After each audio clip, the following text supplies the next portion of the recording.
The recent B patch in TFT has nerfed all the top performers, so what's actually the best? In this video, I'm going to cover the 9 comps that you need to know how to climb this current patch. If you mastered these 9 comps, you pretty much don't have to know anything else. But we've had some minor optimizations across the board that help make all the difference in the world. Let's go ahead and dive into the TFT Academy tier list and find out what those optimizations are.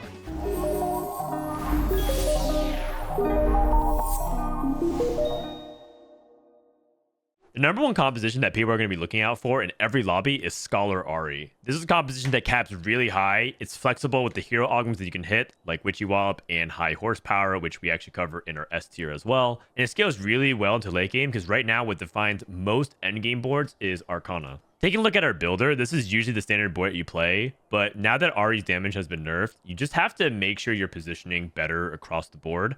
Before, you used to kind of like, whatever, like, you know, put Ahri like here, and she would tag this club. She would kill it instantly, move on here and targets, and as a result, kind of kill everything. You position Ahri here at D5, and the units that are here on the right side will walk over. Let's say you have, you know, this extra enemy poppy. One poppy will be here, one poppy will be here, and the poppy that starts off on the top right, their A1 walks all the way to here, and then you're able to kind of hit everything in a nice clean line. Ahri shoots these 3 units. Now, the thing is, people actually have figured out ways around this, and what they do is they actually split positioning by creating a Red Sea positioning. And what that means is you actually create a giant gap in the middle. One of the ways to counter this is that if they position Ahri in the dead center, she ends up aiming kind of like off on the side, and having this Red Sea parting the middle is one way you can counter it. Another can just be to simply exiles and put your biggest tank on the far corners. So that way, Ahri ends up using a lot of the burst. In this example, Ahri killed Taric, then Lilia, then Hecarim, then Poppy. And she's just generally being inefficient with her damage,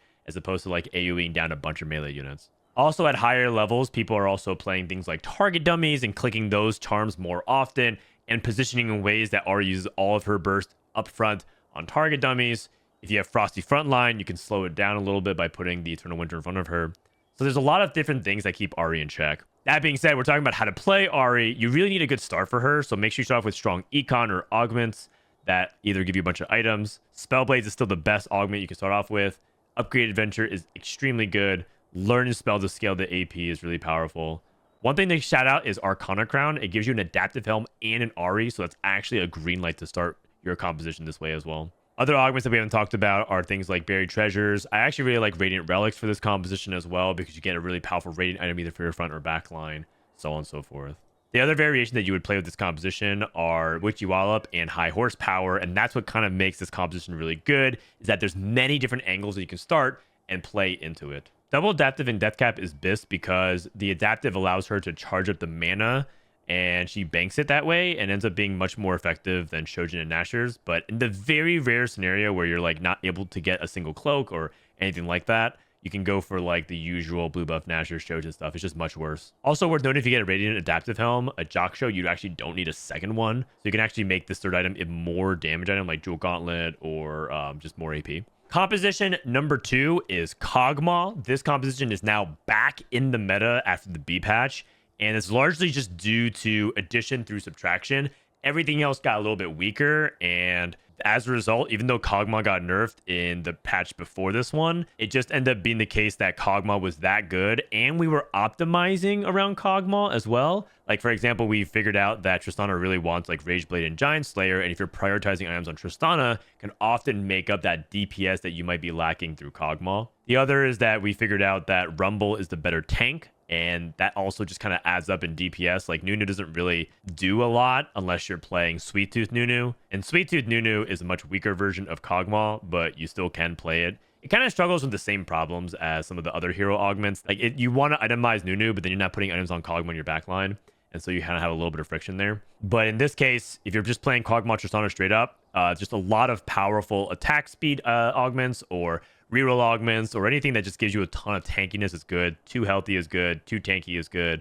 So on and so forth. One of the innovations in Kog'Maw is that I think people have figured out that red buff is actually a lot better than Last Whisper. But a lot of people still slam Last Whisper and Shojin, and that's understandable. It's just that if you end up being in a spot where you could slam red buff before Last Whisper, it ends up being better because you can always just go for Even Shroud on the front line and just like prioritize a third damage item like Giant Slayer or Deathblade on Kog'Maw. And that's because Kog'Maw, we kind of thought the power in Kog'Maw was in his Hive Ooze. Like when he launches and deals damage and speeds up, we kind of like want him to cast more often. It's like, oh yeah, Shojin is really good with that.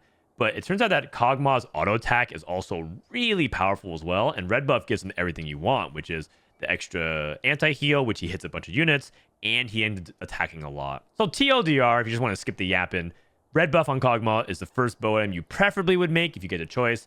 Otherwise, slam Shojin, Last Whisper, and then start moving on to Tristana.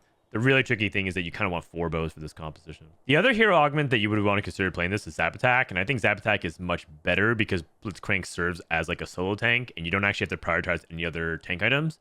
Part of what makes Zap Attack really good is also it's fantastic with a lot of different artifacts. Unending Despair, Forbidden Idol, Hull Crusher are really good on Blitzcrank. Just slap like whatever defensive items you can get, roll for Blitzcrank 3, Kog'Maw 3, Tristana 3, and then have the same kind of success. One thing that I see people make a mistake is they don't roll hard enough on stage 3 at level 6 for Kog'Maw. You need to roll so you hit Kog'Maw 2, Trist 2, and upgrade frontline. You don't necessarily need to hit Jinx 2, and you probably don't need to hit like everything upgraded, but if you have Kog'Maw, Trist 2, and Rumble 2, that's usually where I want to stop. If you do end up having like Nunu 2 and Rumble 1, and you itemize Nunu as your tank, that's fine. It's just not as ideal, and if you can get to Rumble 3, put the items there. If that's the same reason, Jinx is often better than Lilia, but you know, sometimes you just play Lilia over Jinx because the hunter matters, and you get a little bit of Sugarcraft stack, which is nice, but overall you just kind of play the same core every single game. Comp number 3 is Portal, and the main thing that's changed in the B patch with Portal is just kind of figuring out that we don't really want Rageblade on Ryze. Rageblade is not optimal on Ryze at all, but it's often a tempo item. You slam it because you have to slam items eventually, and it's really hard to get 2 bows to start things off and 2 rods. Even though red buff and death cap are bis, you're going to often slam things like Rageblade and like Archangels or Rageblade, Jewel Gauntlet, like anything like that. It's just hard to get a lot of the same components. That being said, the other thing that we've kind of figured out is that Nami is very good with Ryze, and they end up having like a really good effect of just sniping backline together. Ryze targets the same carries on the enemy side, and then Nami will cast AoE. And, you know, even though like functionally the guide hasn't changed, is that we're putting higher importance on Nami this patch due to the fact that like a lot of their comps are just clumping. Like Tristana and Jinx are clumping. A lot of these backlines, you could like angle to hit the Ahri and the Zoe. And so Nami ends up being really, really good. If you can get items on Nami and Nora, like this portal ends up being really, really strong. But for the most part, like this portal hasn't really changed functionally that much outside of things like changing your itemization. One discovery we have made with Portal is Little Buddies is the best augment possible you can get. So if you ever get that, just never skip Little Buddies. You're just playing so many cheap units. 1, 2, 3. If you play Jace, that's a 4th unit, and I would include that as well. And just like find a way to get as much Little Buddies value as possible. In the A patch, we talked about Ryze Flex being a thing where you play like 4 Scholar, and then you push to like level 8, 4 Scholar, push frontline, and then just kind of play like Ryze whatever. But the stats kept looking really bad until we figured out that you actually want to just play into Arcana. 4 Arcana is going to be the king of a lot of late game, and this is sort of like an amalgamation of the previous different comps that we've talked about. The first idea is that you're playing like Ahri with early game Portal and Scholars, and then you're combining Ryze Nami from Portal. Mash it all up together, and you have a fast 8 board that actually secretly wants to get to 9. It's kind of like how Kalista actually plays 4 costs, but she really wants to get to 5 costs. It's the same concept. Ryze really unlocks in power when you can get things like Xerath, Yuumi, and Diana online, and really start to make a difficult Arcana board to deal with late game. So in the past, it was like Ryze, Ahri, Zoe, Milio, and then you play like some Portal frontline, and then you play like just like some random BS. Now it's like pretty much this board, and I think Ryze Nami is really good late game. One bait that you might feel tempted to do is to put items on Xerath 1 or Nora 1. And while that could be good, if you do have items for Nami 2, I highly recommend that you go for it. Another thing about this composition is that you might be tempted to greed for Biss, but in reality, once again, you need 4 bows to play this, like Shiv, Red Buff, and Rageblade. You're often going to slam suboptimal stuff. So you might go like Shojin, Red Buff, Death Cap, and then Giant Slayer, like Morello on Nami or something like that, and you don't have Red Buff. Like you might have a lot of like quote suboptimal items, but that's what you got to do. One augment I want to shout out is Spellcaster's Toolbox. I think this augment is actually surprisingly really good because this ends up being good for Mana Zane on Nami to get the extra cast, and then Zhonya's on Ryze to ramp him up. Remember that this is not necessarily a composition that you want to play lose streak from. You're trying to play high tempo, a very strong dish soap Setsuko style of win streaking a lot, getting to 9 with a bunch of resources, and then rolling for the 5 costs. And of course, it goes without saying, but Arcana Charm Xerath for the true damage, because that's ultimately what you want to do with him. If you do end up getting a situation where you upgrade everything, though, you will win the game. It's very, very strong. Frost is also still really good, but the thing about Frost is that you cannot play it without an emblem, and that is still very much true. And they also nerfed Nasus, so Nasus is a little bit on the weaker side, but the reality is Frost snowballs really hard once you hit 7. So it's pretty much the same thing as before. I think we talked about in the previous video, but Frost Emblem is very versatile, and it can actually go on Varus or Nasus or someone else entirely. Part of what this Frost Emblem does is it just basically like fills a third item and helps fix your economy, in the sense that like you kind of have items for Olaf, you have items for Varus, and sometimes you just have 2 items on someone else. So it helps you just like tie in everything. That kind of changes with Frost Crown because you tend to get like a Vow. So you might do something like Vow, defensive item, and like a Frost on Nasus, and you just have like all bunch of items for Varus and Olaf. This item that I would play instead of Frost Emblem would be Red Buff actually on Varus. I think that's actually quite good considering his arrow shoots and hits a bunch of different units. And then the other thing too is that if you end up being in a situation where for some reason you just keep getting rods and tears, throw them on Hui. Hui 3 can actually kind of pop off in a composition like this if you get 7 Frost and you're hitting everything else. You hit the Diana and the Olaf.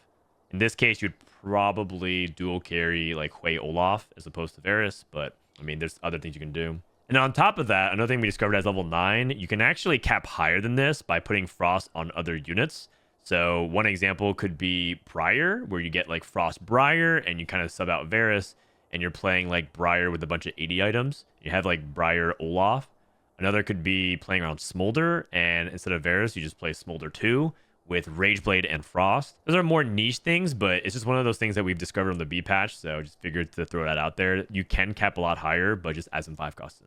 The next comp to talk about is Kalista, and this composition has mainly stayed the same except for one thing, which is that we've discovered that Nora and Yuumi are very good to attach onto Nasus. Kalista has changed a little bit. I mean, mainly that Fiora and Nasus got nerfed, so it's a little bit less consistent, but if you can find items for all these units and tagging Nora and Yuumi, put Yuumi on Nasus, it becomes really difficult to kill. You also can Yuumi Kalista for the raw AD, which is also very good, and it kind of depends.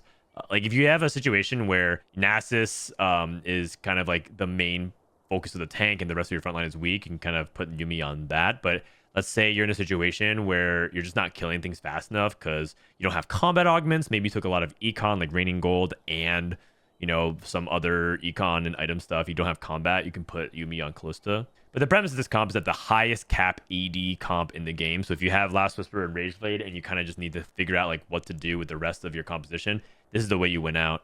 Kalista is often the best way to play Loose Streak as well, mainly because you just need a bunch of resources. When I say Loose Streak, I mean things like Fortune or Golden Quest or other things that give you like a big cash out because you just need a lot of items. It's so rare for you to get these many items. I have, you know, what, 9 full items and then also the Monarch Crown. But you also kind of want ideally like, you know, items on Camille, and then, you know, obviously like other utility stuff as well that's not covered here, like maybe Spark. So you just need so many resources, and we probably should add here that you need some Fortune or something else to kind of play Kalista.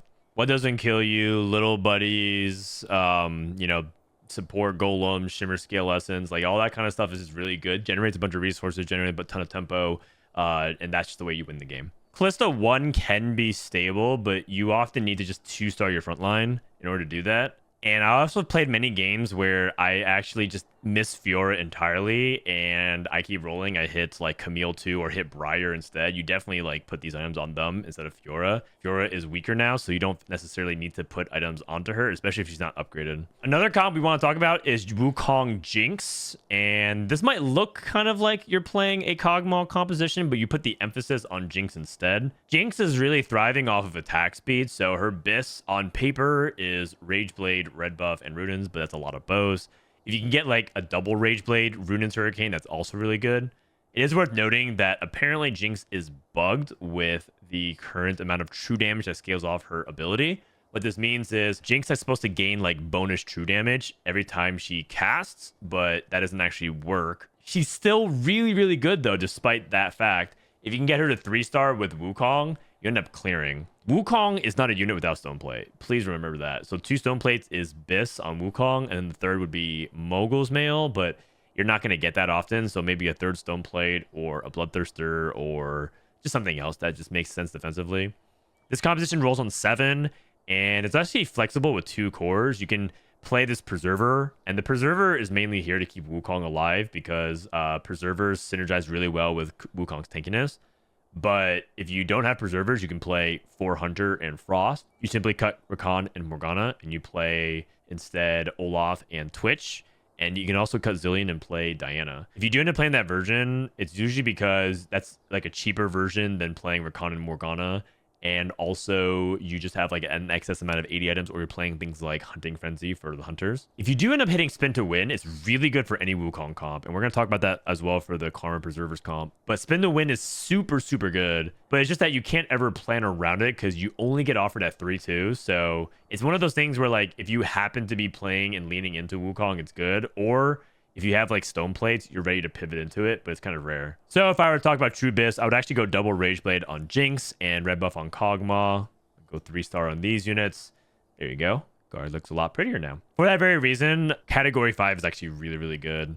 And here is the variation that you would play if you were playing the Frost. This is like one way you can do it. You can play Olaf, Zilean, Twitch, and Camille, but you can also cut things like Zilean and Camille and instead play for Diana and like throw in like a Taric or something like that if you really need. So you have different variations of things that you can do. Taric actually surprisingly has good utility in this current meta because he ends up baiting things like the Ahri projectile. So you can even do something like wild like this and like move Wukong away from Ahri. And that's actually really important because Ahri farms solo frontliners like Wukong. So just be mindful of positioning like that. ShapeShifter Elise is surprisingly really good right now, specifically around Spider Queen. Spider Queen Elise is a lot better because a lot of things just got nerfed, and so it just does less damage and threaten her less often. Due to the fight pacing being a little bit slower, it just allows Elise to ramp up, and if you can get her Biss, which is Warmogs, Bloodthirster, and a Rod item, Archangel Staff works really well because Shapeshifter stall out the fight, and so you just rack up a ton of ability power every few seconds in combat. But if you don't, you can just play like Deathcap or Spark or something else. Smolder and Vera's backline is your ultimate late game, and you could go for Jace3 as well. It's just something else to roll for at 5 if you are slow rolling for Elise.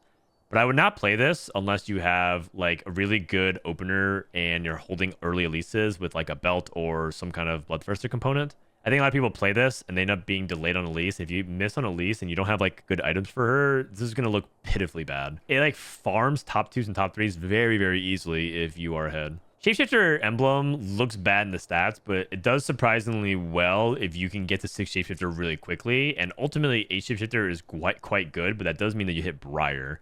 And if you do end up playing that version, you just play 8 Shapeshifters plus Molder. You can play Namzi as well leading up to it to get some dragon value. You don't need to build anti-heal in this composition because you have dragons, and that's really a nice value add that just feels like you're plus up 1 item. Sometimes Elise is very vulnerable to things like Ahri and other single target bursts. So if you do need to move her back, there's no shame in that. You can put her kind of where this other Elise is, holding the artifact examples. So you can just put like Elise next to her. It's a really simple comp. Just econ up early, don't level at all, roll for 1 cost and 3-star and push levels. The last comp that you should definitely know for this patch to climb is Mage Veigar, and it actually has potential to be one of the best comps for you to climb. Mainly because just how out of the way it is. Most people are just not playing Veigar if they're not touching this comp whatsoever. Like, even if they're playing, like, Honey Mancy, like, Kog'Maw, they're just not playing Veigar. They'd rather play a bunch of other units instead. And so, no one is pulling Veigars out of the pool, but everyone else is buying, like, the 3 costs. People are buying, like, Wukongs or taking Hecarim's out of the pool, and so you just get Veigar and Vex basically for free, and no other comps using them. The reason why this composition struggled a little bit post B patch is because they nerfed 4 Vanguard, but that's pretty easy. Just basically play like a portal variation instead. In this case, we have Taric and Hecarim instead of 2 Vanguards that complement Tahnkench and Galio, and basically buy charms every single turn for Veigar so you can scale. Another innovation that we made is that Veigar really wants mana and more mana. So Shojin blue buff in tandem is really good, which sounds kind of weird. It doesn't feel like you would want that, but it's kind of like the same concept of like Syndra, where she just wants to cast a lot. Veigar has so much damage built into Mage, and he scales so hard for every charm as you continue to rack them up over the course of the game. And if you get to like 15, 20 charms somehow, like you just win the game straight up. So don't be surprised if you end up getting bopped by Viegar 3. Very, very good. You might be thinking, like, why don't people force this more? Like, one, I think it's part of it is that you just need so many tiers and, like, specific items. But two, your economy needs to be excellent. So if you get any kind of economy, like Prismatic Ticket, March of Progress, or anything that helps Viegar, definitely look into that. Yuumi always goes on Viegar in this spot, but I have seen people put Yuumi on frontline in pin situation. It's very rare, though. Another thing worth noting is that Yuumi actually is really good to stop you from getting wrapped in this situation. Wrapped meaning if you end up playing this composition and there are other melee units on the other side, if they have a stack of warriors here, they're actually going to like walk down and potentially threaten the Veigar. If you put Yuumi in the top left, but link it to Veigar, it actually blocks that current unit path, and they have to walk one hex over, and they're more likely to attack things like Vex and this Taric instead. According to what I heard, that is technically a bug, so I don't know if you're like, you know, morally okay with potentially bug abusing, but everyone does it, and it's kind of like an accepted part of Nora Yuumi and part of why everyone likes that unit a lot. So kind of fight fire with fire. If you're morally against it, that's up to you. So there you have it, my 9 comps that I recommend for you to play this patch and learn. And if you do, you should be able to climb infinite. Now, there are actually many other changes. If you click on the tier list, you'll actually see like what we update and why. So things like fixing units, removing different tiers due to nerfs, and updating tips. So for the last few minutes of this video, I'm going to cover every other change of like why other comps are just not that competitive, but briefly go over why you might be seeing them in game. Preserver Karma is basically like what you play when you get stuck in like an Ahri situation, but you push levels, or you're stuck in like a Wukong situation, you slam red buff on Kog'Maw and you're just not really getting it. It's just kind of like the outcasts of like what aren't played in the meta right now. A lot of people aren't playing Karma. Definitely people are not playing things like Cassio, and you'd be surprised how few people are playing Preservers these days as a late game core because Arcana is taking over. But the thing is, the data looks so good on it always, because if you hit Wukong 3 and you put like reliable backline like Karma 2 and you put so many legendaries, it will perform well. So I actually secretly think this is a B tier comp, but we have an A tier because if you hit everything, it can perform well. Molten Caramel Rumble was really good and easily the second best hero augment, but that Omnivamp nerf and the 4 Vanguard nerf was a double whammy, and so Rumble just takes like a huge hit. Definitely a lot less good, and because of how item dependent it is, like he's just not really that good if you don't have like perfect bis. Maybe instead of Death Cap, you play like another form of Omnivamp like Hodge or Crown Guard, but it's just not nearly as good. Because of how dependent it is, it's just less consistent. So I wouldn't actually play Rumble unless you have one slammable item and you're holding like early Rumble Tristana, and you can hit Rumble 2 very early and snowball it. Warrior basically is retooled completely and is now not really playing around Neela, but it's playing around Katarina main. And you have a couple of options here. One is going into Deep Warrior, like playing 6 Warrior if you hit a Warrior Emblem. The other is just to go to 8 and try to play like a trio, maybe a quadra carry, like Katarina, Fiora, Gwen, plus leftover items on Kalista. But it's like kind of hard to get there because you're so item hungry. And so you'll see like a lot of item augments just like in place to make sure that you can get there. It's rare, but if you do get a spot to play warriors, I would try to lean Katarina now. Multi-Strikers actually has 2 different rerolls. One is the old school Kassadin build that was very popular at launch. The other is actually this experimental Jax and Ashe reroll variation that you should try. But the thing about this is that you kind of need to hit 7 multi-strikers.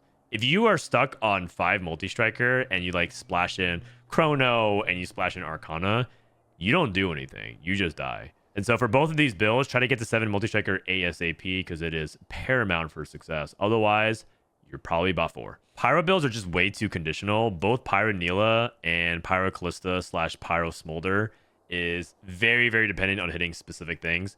If you're playing Pyro Neela, you need to hit this on curve and high tempo, otherwise you are going to fall too far behind. And if you're playing Varus, you just need to hit Smolder because every other Pyro emblem holder is much worse. I think it's something silly like Pyro emblem averages like a 3.9, but if you don't have Smolder in your comp at all, it ends up being like a 4.7 or 4.8. That's how big of a difference it is. Basically, Pyro emblem is just built entirely around Smolder. Vanguard's got nerfs, so Deja Vu Galio is significantly weaker at all phases of the game. And that also means that Vanguard Syndra is even worse. They somehow nerfed Syndra again, so yeah, she is C tier. And that also means that the Vanguard version of Hui is also weaker. But I will say that Vanguard Hui has some of the most potential because it's entirely possible that you're not really supposed to play too much into the Vanguard line, and maybe we're supposed to do something else. I've seen a lot of good players also play around preservers. Like you roll for Hui 3, Bar 3, Mordekaiser 3, kind of like a March of Progress, hit all the 3-star versions, and actually kind of pops off. Also, on the very low, you can also potentially go for Zillion 3 instead of Bard 3 and hold AP items and watch Zillion pop off. Last but not least, I want to give a shout out to Namzi Reroll. This is an alternative to Upgraded Adventure, and this is a composition that I've seen people play a few times, and actually surprisingly is pretty good. It's definitely way worse than Upgraded Adventure Scholar Ahri. There you go. All the things that you need to know for the 14-16 patch. Let me know if you guys have any other tips and tricks in the comments below, and I'll see you guys in the next video. And also, if you support the Patreon for TFT Academy, make sure to check out our Meta Read newsletter, as well as our coaching sessions to get even more information and insight on the meta. Thanks for supporting the website and the channel, and I'll see you guys next time.